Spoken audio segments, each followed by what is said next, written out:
Hi, my name is Mark Bernot. I'm a monetary economist, and in this video I want to talk about Polish defending Ukrainian skies, okay? Defending a perimeter of Polish airspace with an adjunct of Ukrainian buffer zone. Let me explain. Right now I'm in a mode, actually. This is the city walls of Krakow long ago, and they had to defend themselves. And today I'm just standing in the moat. But anyway, here's the underlying premise. I'm an economist, but I'm also a Polish citizen. And I've lived in Poland much of my life. I know a lot about Polish history and history in general. And I also know something about Putin. Philip Short, a biographer of Putin, characterized his childhood whenever he got into a fight as pulling hair, screaming, biting, scratching, and poking. That was his method before he supposedly became some guru master of judo. He does not play fair. He never played fair, and he's not playing fair now. A lot of, let's call them UFOs, are heading Poland. They're landing into Polish airspace, Polish ground. It happens from time to time. The Russians will say, oh, well, it was a mistake, or they'll not comment on it. Basically, they don't comment on it. But I know just from history and from Moscow's stance, they're always trying to provoke, poke, and test their boundaries, test their waters. There's no reason that should be happening. And Poland had Ukraine signed an agreement, Donald Tusk, the prime minister in Poland, in cooperation in security agreements. And that did not exclude the possibility of Poland creating a buffer zone around Poland to defend Ukraine's skies. Now, this has been defaulted back to the U.S., of course. Jake Sullivan, he's out of here in a few months, thank goodness.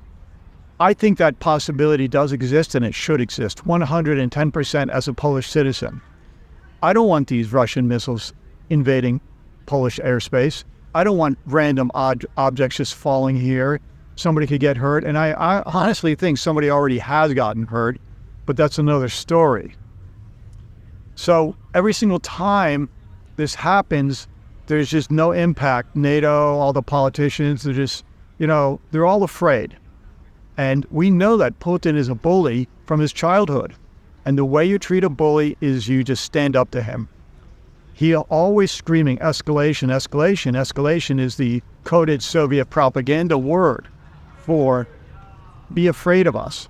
Well, I'm not going to be afraid. I think we should create this airspace because it defends. Who does it defend?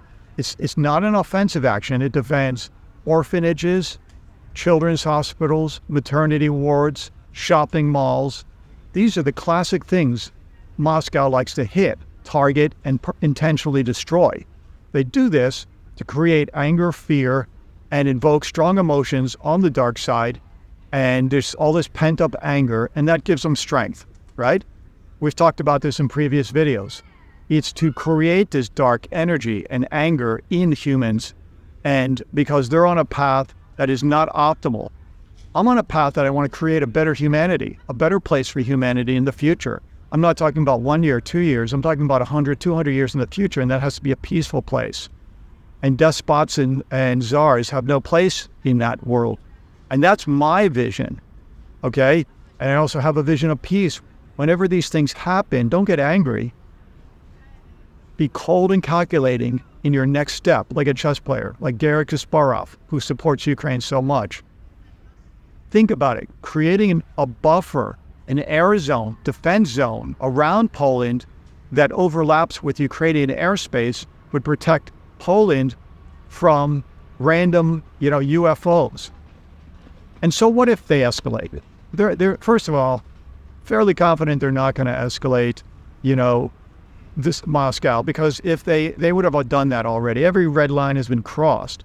Second, speaking of UFOs, and I'm not a UFO guy or anything like that, I think the U.S. has metaphorical alien technology. Putin can hide under the ground in a mole man, bunker. Putin, the mole man of today, he just hides there thinking he's safe. But I think we have this technology, we could pretty much just, snap our fingers and he's gone.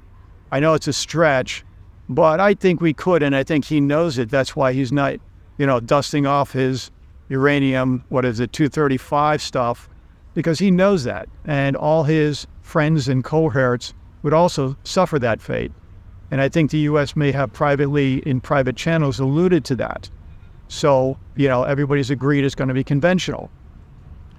So I believe as a Polish citizen, I would like to see Poland defending Ukrainian airspace and really rise to the occasion, take the moral high ground. And I know afraid, is really scared and shaking, but no, be the leader. Be the leader for the moral good and to create a better space in this world.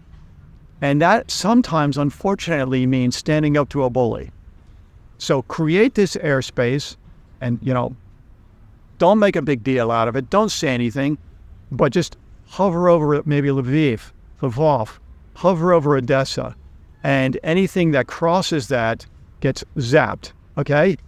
And, if they want to argue, it's always better to ask forgiveness than permission, Moscow, because they've crossed every single red line in the West. They stir up so much discord and disharmony in the Middle East and Africa and all over the world. They're basically just trying to bring humanity down.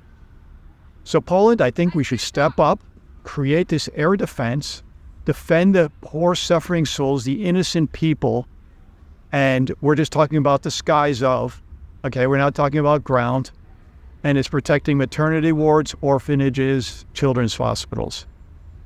That's my take on defending Ukrainian skies from a Polish perspective. My name is Mark Biernat, and I'm a monetary economist. Have a great day, reporting from the Krakow walls, the Krakow moat in Krakow, Poland. Thank you.